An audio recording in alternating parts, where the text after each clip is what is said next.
Task आप लोगों को मिलेगा. I will going to give you some task, homework. Homework नहीं बोलूंगा, you are not a kids and all, but I am going to give you some homework. Some assessments are there, study some case studies are there. MBA में सबसे जरूरी चीज है, जो सबसे important part है, वो है केस स्टडी. बहुत इंपॉर्टेंट है. आप कितने सारे केस स्टडीज किए हो, वो आपका क्राइटेरिया को और एनहेंस करेगा.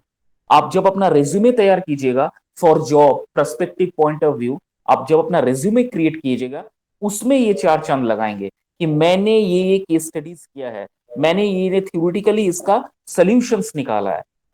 तो during this syllabus, as I am proceeding towards further, मैं कुछ केस स्टडीज आप लोगों को दूंगा. आप लोग उस चीज को स्टडी अप करके, फॉलो अप करके, मुझे फिर नेक्स्ट दिन इसका क्या रेजोल्यूशन है, क्या इसका सोल्यूशन है, आप लोग वो मुझे दीजिएगा. This will be, may you consider it as a homework, लेकिन वो होमवर्क नहीं है, वो केस स्टडीज रहेगा. Am I clear? Okay sir. कोई ऑब्जेक्शंस है या फिर कोई क्वेश्चंस आप लोग पूछना चाहते हो, अभी फिलहाल पूछ लो.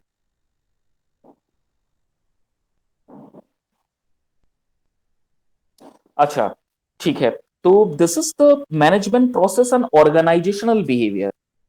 The syllabus, starting with the name of the syllabus or the name of the paper that I am going to take, is management process and organizational behavior. It means that how the process of the management, what are the process of the management, how it work, okay, and how it organize any means the any company or any firm, or how you should behave with the employees.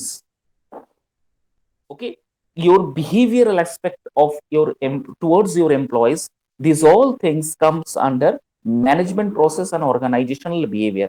आप कितने अच्छे तरीके से कोई organisation को अच्छी तरीके से आप सजावट कर सकते हो. दिस इज द फर्स्ट, मतलब ये टाइटल है, इसका एक्सप्लेन मैंने किया. अब इसमें डिफरेंट यूनिट्स है. जैसे यूनिट वन है management system and process. What is management system and how is the process and how it run. उसके बाद है डेफिनेशन. उसके बाद है nature of the management. What are the nature of the management? Management science. See, the management is also को related to science and art, उस चीज को एक्सप्लेन करना. उसके बाद मैनेजमेंट वर्सेस एडमिनिस्ट्रेशन. ये बहुत ही मतलब थिन एक लाइन होता है, मैनेजमेंट और एडमिनिस्ट्रेशन, जिसका प्रिंसिपल, जॉब, जिसका वर्क एथिक्स, सब कुछ बराबर है, लेकिन कुछ डिस्टिंक्शन है इसमें, कुछ डिस्टिंक्ट बिहेवियरल चेंजेस है इसमें, जो कि हम लोग इस चीज में पढ़ेंगे. और ये इंपॉर्टेंट क्वेश्चन है from the examination point of view. आप लोग को ये क्वेश्चन बहुत बार पूछा जाता है कि what is the basic difference between administration and management. हालांकि दोनों सेम चीज है, दोनों सही सेम ही काम करता है, लेकिन कुछ डिफरेंसेस है.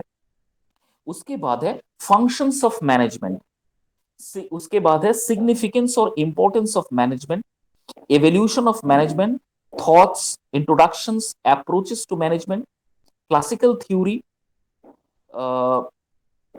उसके बाद है आपका leading management thinkers, managerial skill, जो सबसे इंपॉर्टेंट पार्ट होता है एचआर लेवल में. आप लोगों को डिफरेंट डिफरेंट एग्जीक्यूटिव्स में नौकरी जब आप लोग लेने के लिए जाओगे, कंपनीज जब आएगा या कंपनी इंटरव्यू के लिए बैठोगे, तो कोई एचआर के लिए जाता है, कोई सेल्स ओरिएंटेड के लिए जाता है, कोई सेल्स एग्जीक्यूटिव के लिए जाता है, कोई एचआर एग्जीक्यूटिव जॉब के लिए अपॉर्चुनिटीज मिलता है. Different role. तो इस डिफरेंट डिफरेंट रोल में आपका जॉब पर्सपेक्टिव क्या है, आपका गोल ओरिएंटेशन क्या है, आप किस तरह काम करोगे एक कंपनी में, दीज आर द थिंग्स. उसके बाद है role and responsibilities of the management, social objectives and obligations. Third है social responsibilities of the management in India. ठीक है, ये यूनिट वन में पूरा है, टोटल यूनिट्स वन में. इसी तरह से टोटल आपका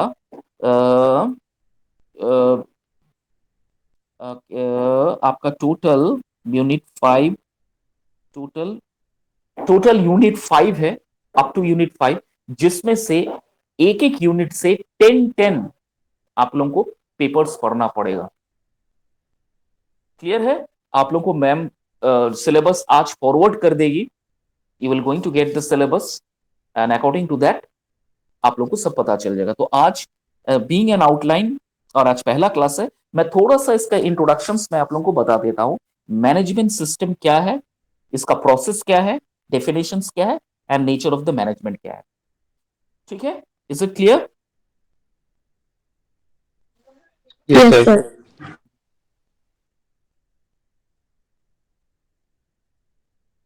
मैनेजमेंट सिस्टम,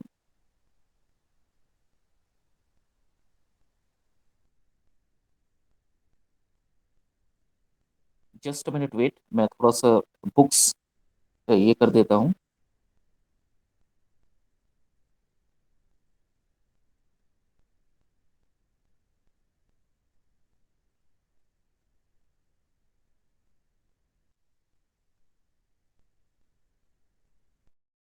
सी, मैनेजमेंट सिस्टम क्या होता है? Management system, it is nothing but a set of policies, procedures and process. मैं कोशिश करूंगा जितना इजीएस्ट वे में हो सके ईच एंड एवरीथिंग आप लोगों को ब्रीफली और इजीएस्ट वे में आप लोगों को एक्सप्लेन करूंगा। ठीक है, उतना मतलब हॉच पॉच वे में नहीं, जितना इजीएस्ट वे में हो सके I am trying to explain to you. तो सिंपली एक समझ लीजिए कि अगर कभी आपसे पूछा जाए व्हाट इज मैनेजमेंट, तो सिंपली बताइएगा मैनेजमेंट क्या होता है? Set of policies. पॉलिसीज का मतलब क्या है? Rules and regulations. एक रूल्स एंड रेगुलेशंस का एक प्रोसीड्योर है जिसे कोई भी कंपनीज, कोई भी जॉब ऑर्गेनाइजेशंस फॉलो करता है। किस लिए ये सब बनता है? To organise and achieve a गोल। कोई गोल आपका है, जैसे फॉर एग्जाम्पल, इसका एक सिंपल सा एग्जाम्पल देता हूं। For example, now you have opted the course for MBA. Okay, आप एमबीए की पढ़ाई कर रहे हो। आपका गोल क्या है? नेक्स्ट ईयर और day after next year, after 2 years, I will going to sit for my interview, I will going to work for any company. ये आपका गोल हो गया। अब पढ़ाई का पहला दिन और नौकरी पाने तक, ये जो बीच का रास्ता है, इसमें बहुत सारे पॉलिसीज, स्ट्रेटजीज, आपका रूल्स एंड रेगुलेशंस आपको फॉलो करने पड़ेंगे। जैसा पढ़ाई रेगुलर करना, रेगुलर क्लास अटेंड करना, जो भी केस स्टडीज या होमवर्क या जो भी असाइनमेंट आपको दिया जाता है वो इस चीज को फॉलो अप करना, पढ़ाई स्किप नहीं करना है, अटेम्प्ट करना है, एग्जाम में बैठना है, एग्जाम क्लियर करना है, इंटरव्यू में बैठना है। हो सकता है पहला राउंड ऑफ इंटरव्यूज जो है आप क्लियर नहीं कर पाओ, फिर नेक्स्ट राउंड में आपको बैठना पड़ेगा या नेक्स्ट कंपनी के लिए आपको वेट करना पड़ेगा। ठीक है, तो ये जो सेट ऑफ, जो आपको ये जो सेट ऑफ आपने जो ये बनाए हैं प्रोसीड्यूर, आपको मैंने बताया है, ये जो सेट ऑफ प्रोसेस है, इसे ही हम मैनेजमेंट सिस्टम कहते हैं। और घर से लेके बड़े कंपनीज तक हर एक जगह देखिए मैनेजमेंट से ही काम चलता है। अब घर में ही ले लीजिए, हमारे पेरेंट्स जो होते हैं घर में एक सिस्टम से हमें चलाते हैं, हम चलते हैं एक सिस्टम से ही, हमें सब कुछ रूल्स एंड रेगुलेशंस फॉलो करना होता है। ठीक है, तो घर के मैनेजमेंट से लेके कंपनी के मैनेजमेंट तक ये जो प्रोसेस होता है, ये जो प्रोसेस या जो इनका प्रोसीड्योर होता है, इसे ही मैनेजमेंट सिस्टम कहा जाता है। और ये मैनेजमेंट सिस्टम सिर्फ और सिर्फ कोई कंपनीज में नहीं, हर एक इंसान के लाइफ में ये सिस्टम होता है। मैनेजमेंट सिस्टम एक तरह से और कह सकते हैं a set of rules and regulations. ठीक है, set of rules and regulations. Am I clear? Simple सा बात समझ में आया? What is management system? Definition बाद में आ रहा हूं, बेसिक चीज समझा रहा हूं। मैनेजमेंट सिस्टम का मतलब क्या है? Set of rules and regulations. क्यों किया जाता है? To achieve a goal near future. ये है basic definition of a management system. Clear है? अगर नहीं है तो दोबारा रिपीट करूंगा। Is it clear to you? Yes, sir. Okay, any doubt? No, sir.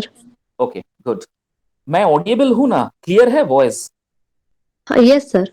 Okay, now the complexity of a management system depend on organisation context. इसका मतलब क्या है, हर एक कंपनीज का, हर एक ऑर्गेनाइजेशंस का डिफरेंट प्रिंसिपल्स होता है। अगर आप लोग जॉब ओरिएंटेड हो, अभी कोई जॉब कर रहे हो आप लोग, are you working for any companies, आप लोग क्या जॉब No, हो? sir. नो ना। No, sir. ओके, जब आप जॉब के लिए जाओगे, देखिएगा हर एक जॉब्स या फिर हर एक ऑर्गेनाइजेशन का अलग अलग पैटर्न्स होता है, अलग अलग सेट ऑफ रूल्स होता है।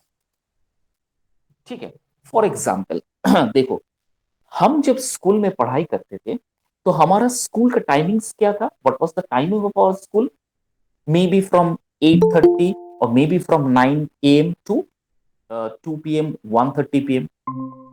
ठीक है, उसके बाद जैसे हमने कॉलेज में दाखिला किया है, एक ऑर्गेनाइजेशन, स्कूल वाला जो ऑर्गेनाइजेशन है उसको छोड़ के जब हम हायर ऑर्गेनाइजेशन को ज्वाइन किए, तो वहां पर फिर जाके टाइमिंग्स में चेंज हो गया। वहां हो सकता है 10 बजे से या 9 से या 9:30 से फिर हम कॉलेज जाना स्टार्ट किए। ठीक है, तो हर एक मेरा कहने का मतलब है, हर एक ऑर्गेनाइजेशन में रूल्स बनता है, लेकिन हर एक ऑर्गेनाइजेशन का सेट ऑफ रूल्स या set of pattern of making rules अलग अलग होता है। It depends, it depends. Okay, उसके बाद for example, a smaller organisation may have a simple management system that focuses on the clear expectation for employees and strong leadership. In contrast, a more complex organization may need extensive documentations and control to meet legal obligations. छोटे छोटे जो संस्थान होते हैं, organisation का मतलब संस्थान, उनका एक ही मोटो रूल्स एंड रेगुलेशंस बनाना, रूल्स एंड रेगुलेशंस अपने एम्प्लॉयज के लिए बनाना, ताकि वो एम्प्लॉयज को जो टारगेट दिया जाता है वो टारगेट को अचीव करना और साथ ही साथ प्रॉफिट गेन करना। ये छोटे मोटे ऑर्गेनाइजेशंस का मोटिव रहता है, गोल रहता है।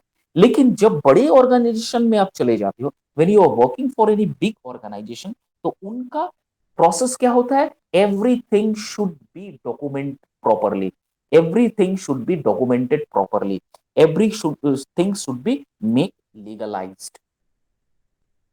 ओके, फॉर एग्जाम्पल अब देखो बताता हूं, when we are school goers, जब हम स्कूल जाते थे तो हमारे इतने जो अभी जो जिस तरह का पढ़ाई हम लोग कर रहे हैं एमबीएस के लिए या फिर कोई लिटरेचर के लिए जो पढ़ाई कर रहा, उनके लिए क्या होता है, जर्नल पब्लिश करना, आर्टिकल्स लिखना, आप लोगों के लिए असेसमेंट तैयार करना, असाइनमेंट सबमिट करना, केस स्टडीज पढ़ना।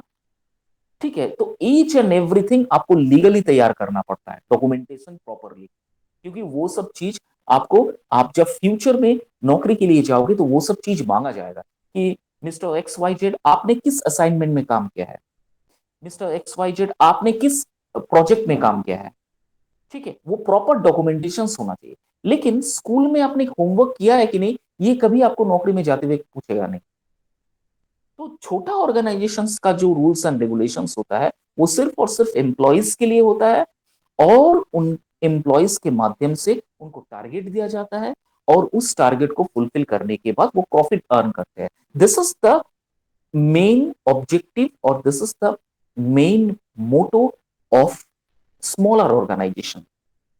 Now for bigger organization or for large organization, documentation and legal obligations is must, compulsory। ठीक है, तो मैनेजमेंट सिस्टम जो होता है, हमेशा याद रखना, पहला तो वो सेट ऑफ रूल्स एंड होता है, रूल्स एंड रेगुलेशंस होता है। दूसरी बात होता है क्या, वो रूल्स एंड रेगुलेशंस दो कंपनीज के लिए होता है, एक है बड़ी कंपनी के लिए, एक है छोटा कंपनीज के लिए। छोटे कंपनीज का जो ऑर्गेनाइजेशन, छोटा कंपनीज का जो रूल्स एंड रेगुलेशंस है वो सिर्फ अपने एम्प्लॉयज के लिए होता है। एम्प्लॉयज को टारगेट दिया जाता है, टारगेट अचीव करने के बाद ऑर्गेनाइजेशन प्रॉफिट इनकम करते हैं और उससे वो सैलरी प्रोवाइड करते हैं। This is the main objective of a smaller organization. लेकिन for larger organization, documentations, legal purpose, legal obligations, these are the main priorities, these are the main criteria, हमेशा याद रखना।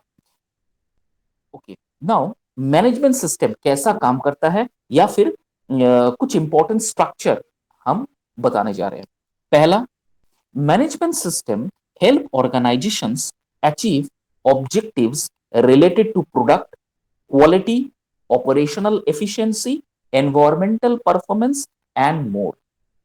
तो कोई भी ऑर्गेनाइजेशन जिसमें management system rules and regulation बनाया जाता है, उस रूल्स एंड रेगुलेशंस बनाने के बाद किस किस विषयों पर रूल्स एंड रेगुलेशन बनाया जाता है। पहला है प्रोडक्ट के ऊपर, क्वालिटी के ऊपर, एफिशिएंसी, ऑपरेशनल एफिशिएंसी मतलब एम्प्लॉयज का एफिशिएंसी, उसके बाद एनवायरमेंटल परफॉर्मेंस, ये सब में रूल्स एंड रेगुलेशंस बनता है। जैसे फॉर एग्जांपल प्रोडक्ट, कोई ऑर्गेनाइजेशन सपोज से फॉर एग्जांपल फूड प्रोडक्ट या फिर साबुन बनाता है।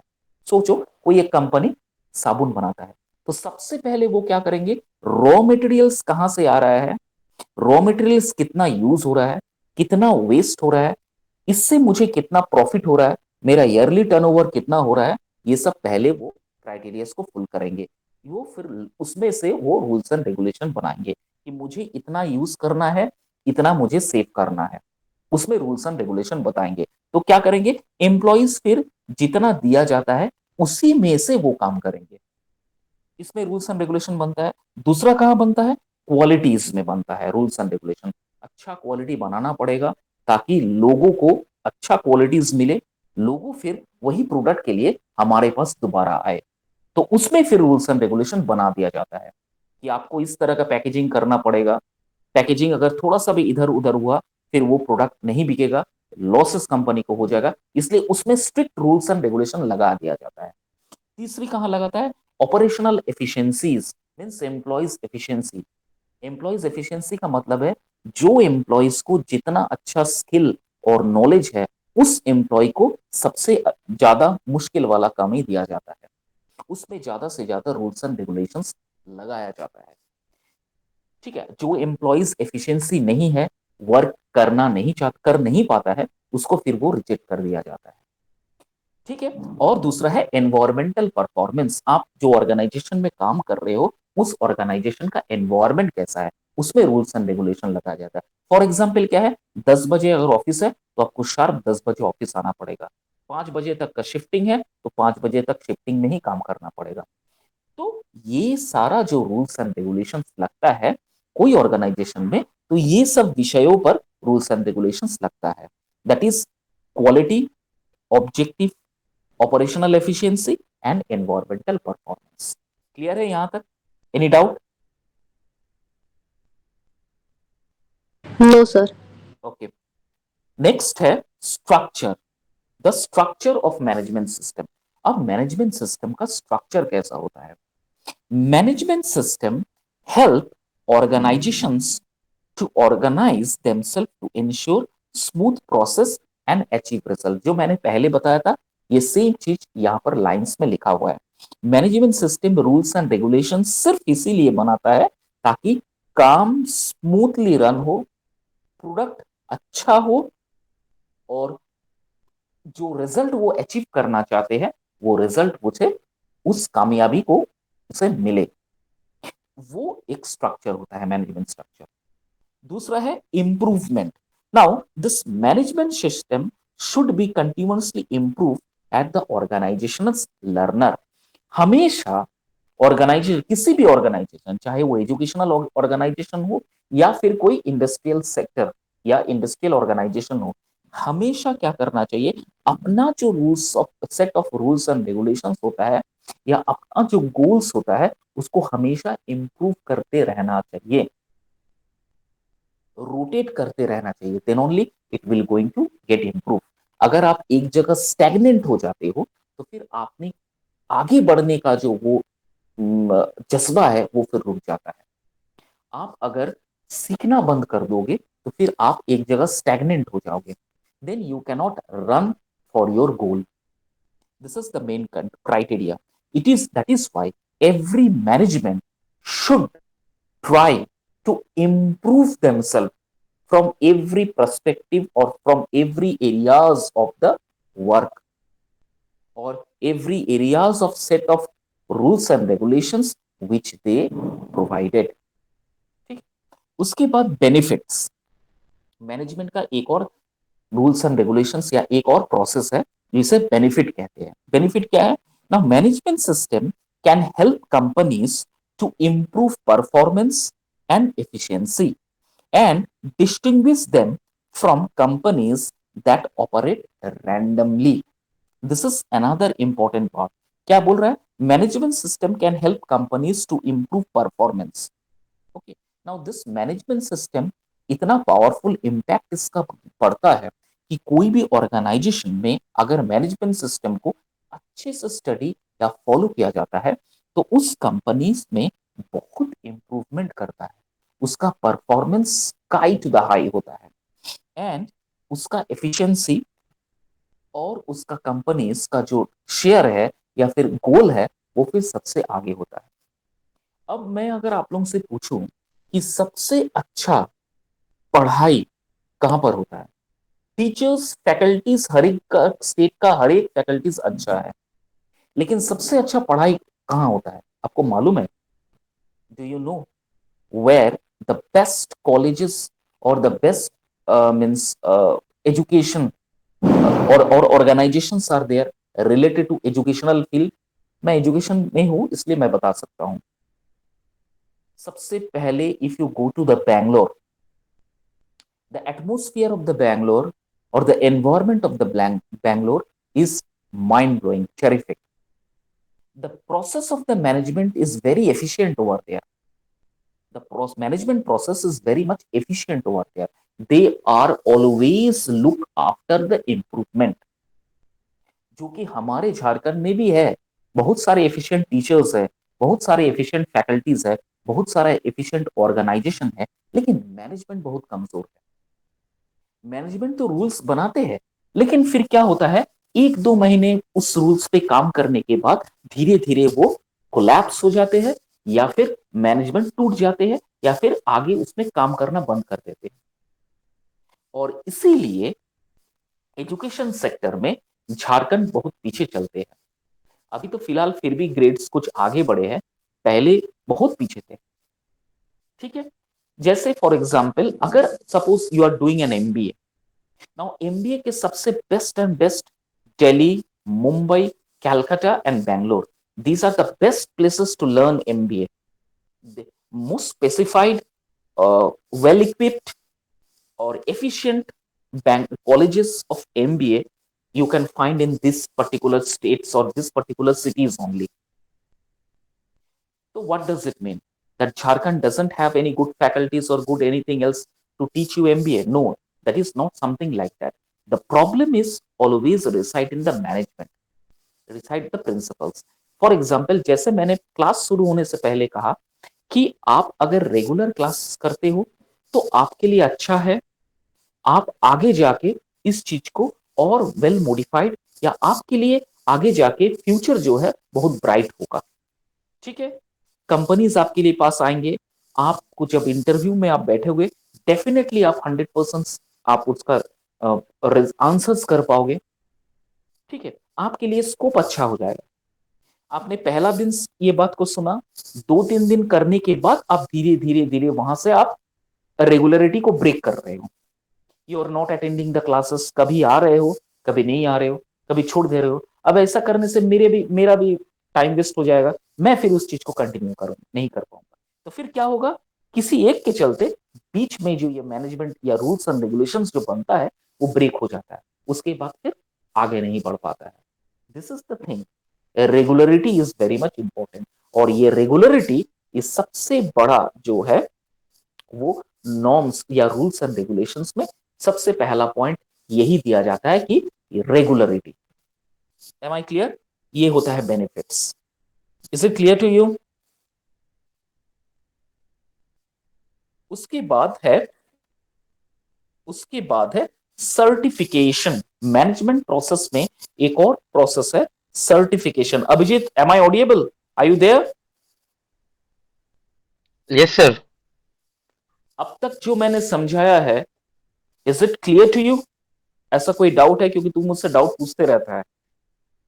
लेकिन अभी तक तूने कुछ डाउट नहीं पूछा, इसलिए पूछ रहा हूं, do you have any doubt अब तक जो मैंने समझाया है? Is it clear to you? Sir it's clear sir. Okay, that's good. If it is clear to you then it's well and good, कोई डाउट नहीं है। सर अभी तक तो नहीं। ठीक है, तो जो समझाया चाह रहा था वो तुमको अच्छी तरह से समझ में आया है? Yes sir. तो फिर दोबारा मैं रिकैप्चुलेट कर देता हूं पॉइंट्स को। What is management? Management is simply a set of rules and regulations. अगर इंटरव्यू आपसे पूछा जाए व्हाट इज मैनेजमेंट, सिंपली बताना management is simply a set of rules and regulations. अब तुमसे दूसरा क्वेश्चन पूछेगा, how can you explain?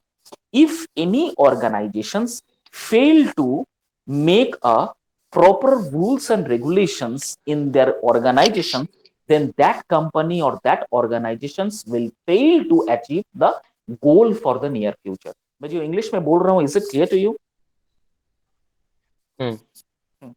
Is it clear to you? अभी लिखना नहीं है, ये सब लिखना सर नहीं है। लिख नहीं रहे सर, लिख नहीं रहे। मैं हाँ, मैं नोट्स दे दूंगा। I will going to give you the notes, no need to write all this thing. और अगर मैं इसका पावर पॉइंट बना के आप लोगों को स्लाइड्स दे दूंगा ना, तो नोट्स देने की भी जरूरत नहीं, उसी से आप लोग पढ़ लीजिएगा, that will be sufficient for you. ठीक है, इतना क्लियर रहेगा उस चीज पे। ठीक है, तो ये हो गया मैनेजमेंट, उसका सिस्टम, वो कैसे काम करता है, किस किस विषयों पर वो काम करता है, उसका इंप्रूवमेंट कैसा होता है, क्या बेनिफिट है, क्या कंप्लायंसेस है। कंप्लायंसेस में, कंप्लायंस का मतलब क्या है? कंपनी में need to improve the legal regulations through a management system. Compliance का मतलब होता है कितना वो legally, how much with the legal purpose the company is working, how much ethics with proper ethics the company is working, that is the compliance। ये इसका structure है, modulation है।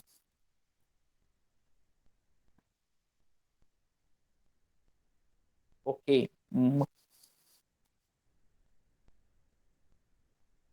दूसरा, नेक्स्ट है इसका, आ जाते हैं सिस्टम पे। The system of the management, how it work.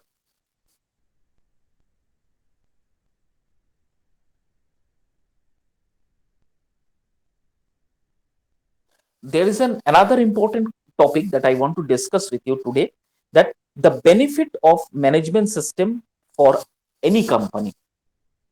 जहां पर मैनेजमेंट सिस्टम रहता है उस कंपनी का बेनिफिट्स कैसे होता है, how does the company get benefited from this. So managers who consciously faces the challenges of the market and the expectation of the stakeholders and other interested parties use management system as a tool so that they can effectively guide and manage their organizations। Okay, in doing so they not only help to find a good balance between dynamics and stability, between the customer and expectations, but also gain a profit in a time of change।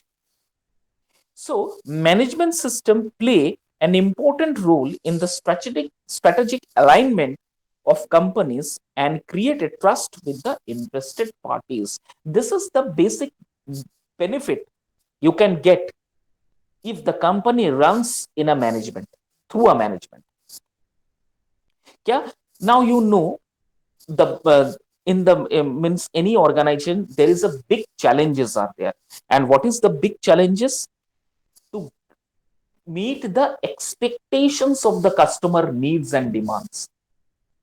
आज के date में आप जो भी organisation में काम करते हो, चाहे वो मार्केट में, चाहे वो एजुकेशन सेक्टर में, चाहे वो बैंक्स में, हर एक जगह एक्सपेक्टेशन आपसे बहुत उम्मीद किया जाता है। You have means the customers are making a very big expectation from you.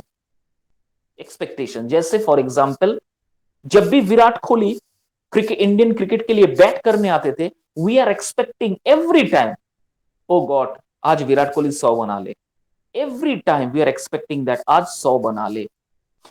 Same चीज जब कोई कस्टमर हमसे ये उम्मीद करता है कि हमारे जो ऑर्गेनाइजेशन से कुछ भी कस्टमर्स हेल्प ले रहे हैं या कुछ भी प्रोडक्ट हमसे मंगवा रहे हैं, उस प्रोडक्ट के पीछे उनका एक्सपेक्टेशन रहता है कि मुझे 100% यहां से फ्रूटफुल रिजल्ट मिले, कुछ भी।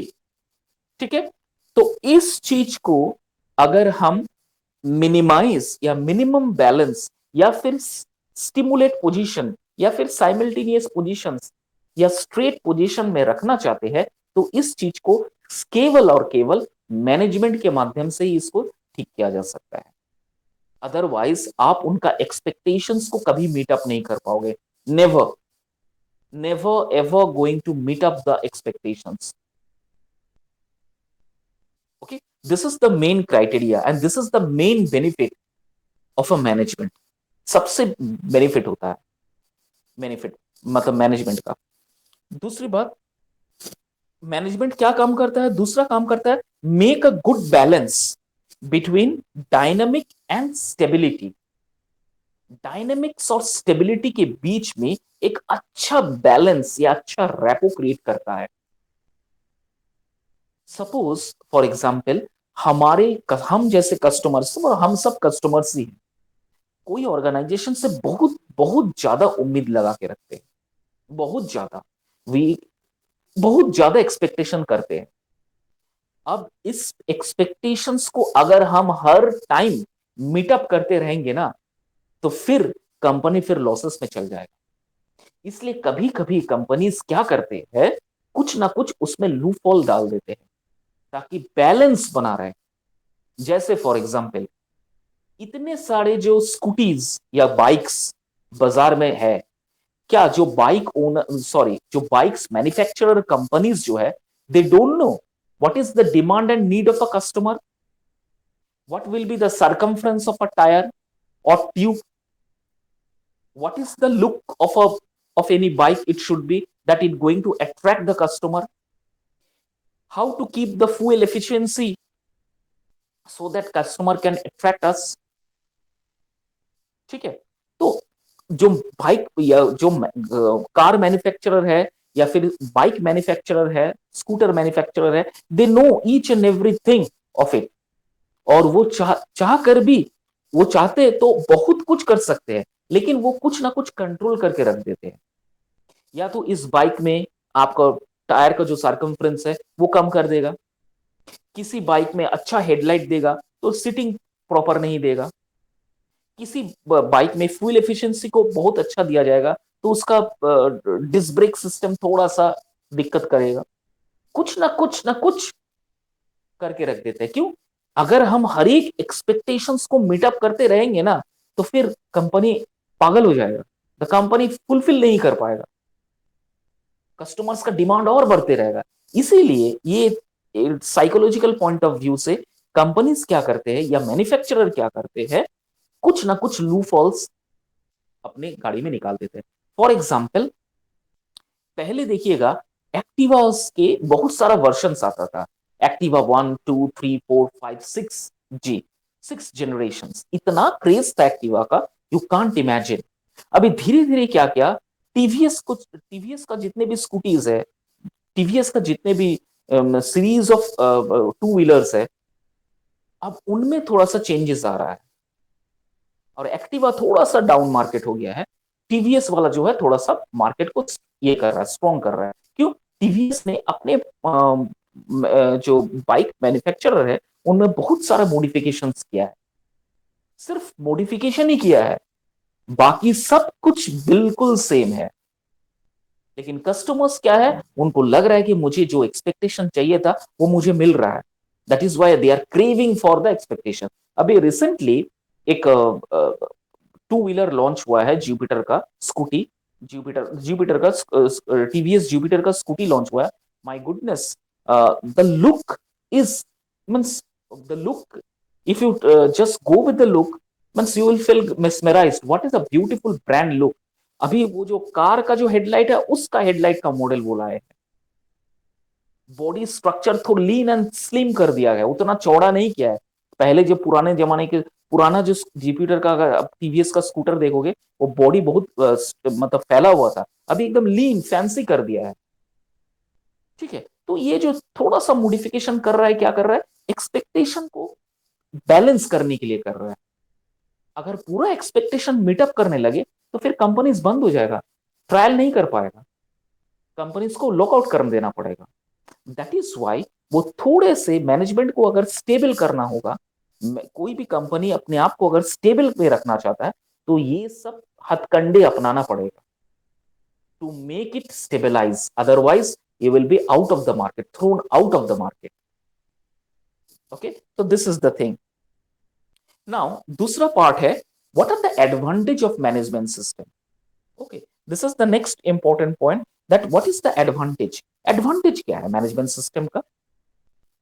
देखो क्या लिखा है, all companies and organization regardless of their size, type, industry benefit equally from an effective management system.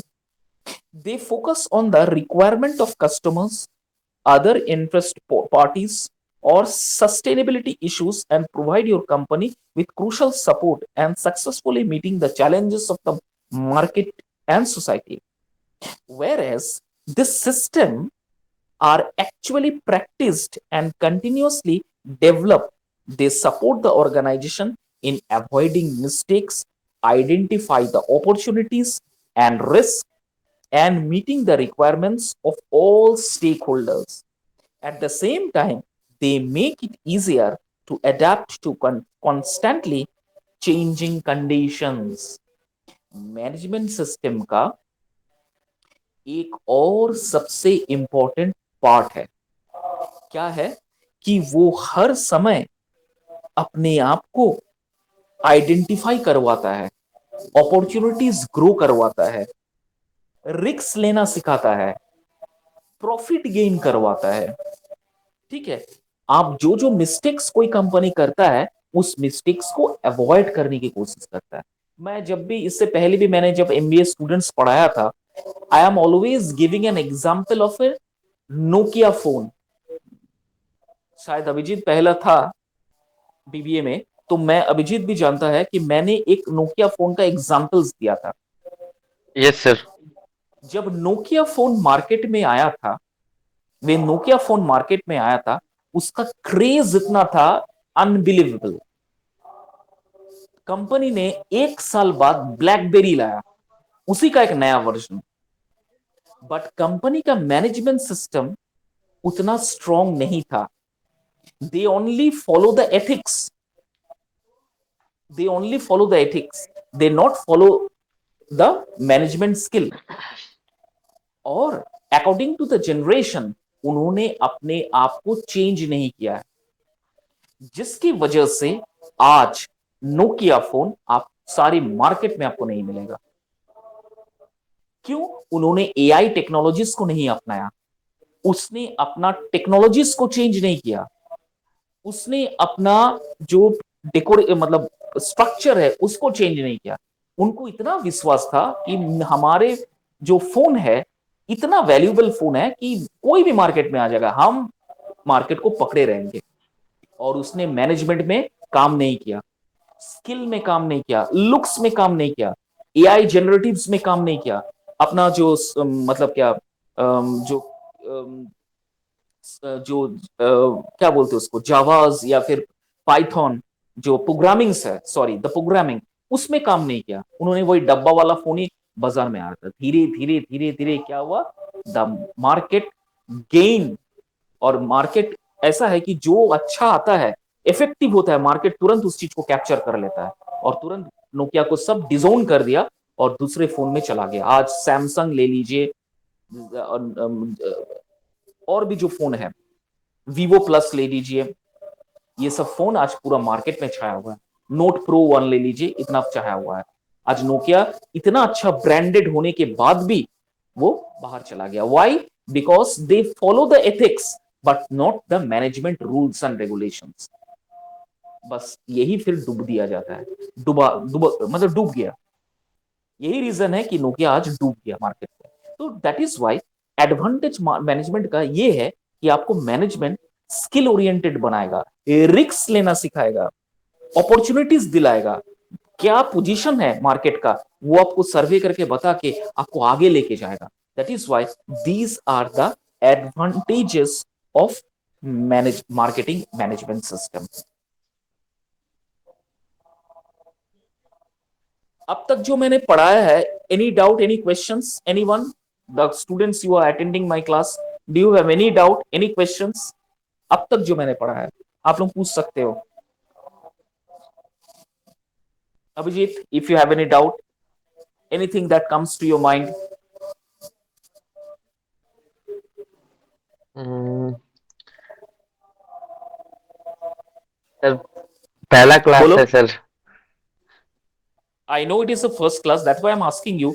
अब तक जो मैंने Yes. मैनेजमेंट अब तक जो मैंने मैनेजमेंट के डेफिनेशन से लेके मैनेजमेंट के एडवांटेजेस तक जो पढ़ाया है, उसमें आपको अब तक कोई डाउट है कि नहीं, मैं ये पूछ रहा हूं. I know it is your first class. Sir, कोई डाउट नहीं है, कोई no डाउट नहीं है. doubt. The girl who is attending my class, I don't know the name of that particular girl. Do you have any Yes, sir. doubt? No, sir. Do you No, have- sir. No doubt. Okay, good.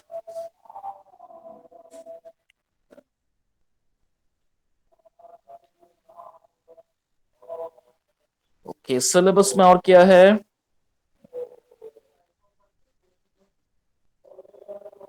अच्छा, ठीक है, कोई बात नहीं.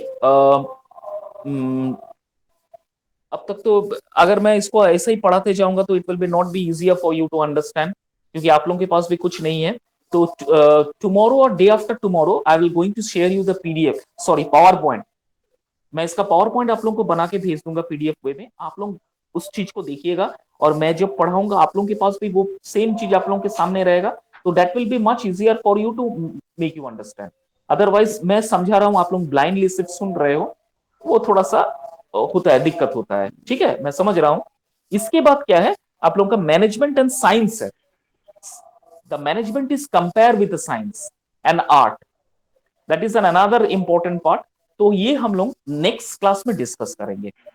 ठीक है, आज नहीं, the next class we will going to discuss this thing, क्योंकि आज फिर ऐसा ही चलता रहेगा, आप लोगों को फिर डाउट रह जाएगा. ओके, सो इसका मैं पावर पॉइंट बना के आप लोगों को शेयर करूंगा, मैम को दे दूंगा. Ma'am will going to deliver it to you, and from the next or day after next classes we will jot down with this particular points again, or we will going to recapitulate the same points again and again, so it will be much easier for you to understand. Is it clear? Yes, sir. Okay, तो आज यहीं पर रख देते हैं. Okay, I'm leaving you here. From the next class onward I will going to share you the pdf powerpoint, that will be much easier for you to understand. Clear? Okay, sir. Okay, sir. चलो, Thank you, sir. thank you. Thank you, sir.